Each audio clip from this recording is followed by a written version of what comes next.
Hello everybody and welcome back.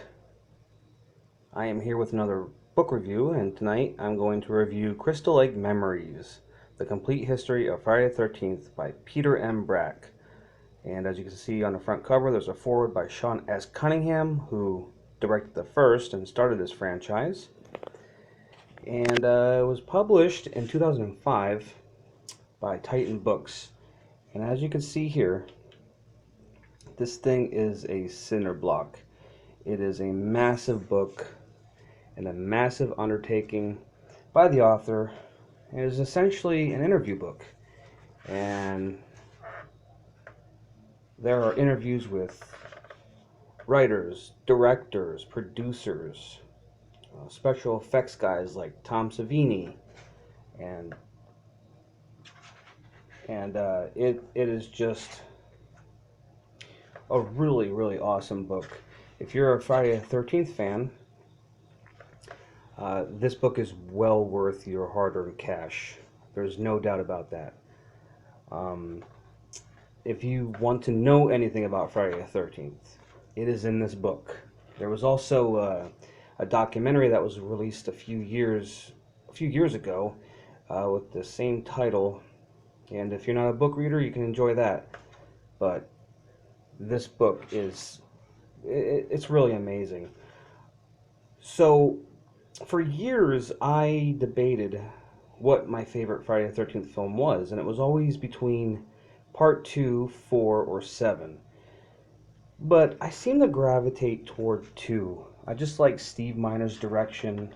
I like the acting. I just think it's a fun film. It really captures the 80s well, as most of these films do, of course. But to me, that one is always near and dear to me.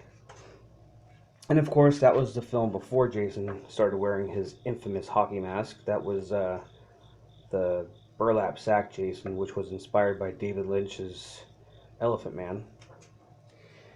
But there are tons of photos, lots of behind the scene photos, lots of special effects photos from when they were doing their prosthetics.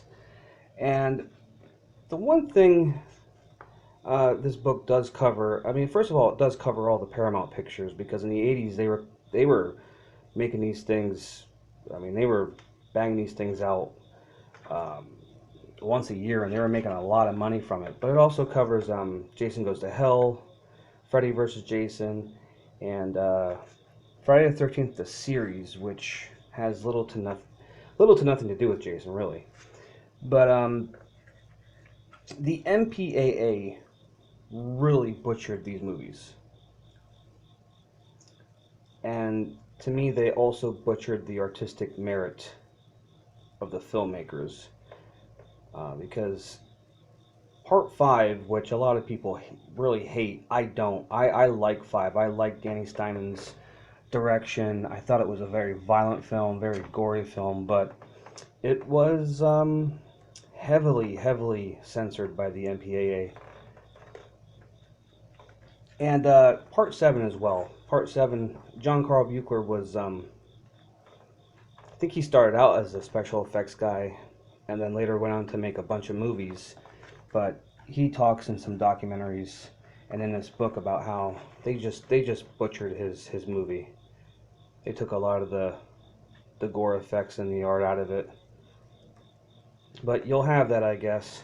There's a cool shot of Kane Hodder as Jason in Part 7. But yeah, guys, I don't really need to give you too much history on this. If you're a horror fan, I am sure you have seen these films, and you know, it seems like this is a franchise where everybody loves, you know, not just one movie. There's a bunch that I love. I mean, I could say 2 is my favorite, but I'll sit down and watch any one of these anytime, day or night, Halloween, summer, winter. It doesn't really matter to me. They're just that fun. You could put Jason anywhere, and I will pay money to see it. But yeah, that's just a quick little look inside this massive undertaking. This is a huge book, like I said. You're not going to sit down and read it in one day, that's for sure. Not even a week, maybe not even a month. That is how thorough this thing is. But that pretty much wraps it up. Short and sweet. If you guys like Friday the 13th, this is definitely one that you should check out. And also, keep coming back to my channel and check me out and my book reviews and music reviews and some of my film projects. I'm staying busy, guys. Hope you are too. Please like, share, and subscribe. Thanks for taking the time out of your day to watch this. I will be back soon with another review of something. Have a good night.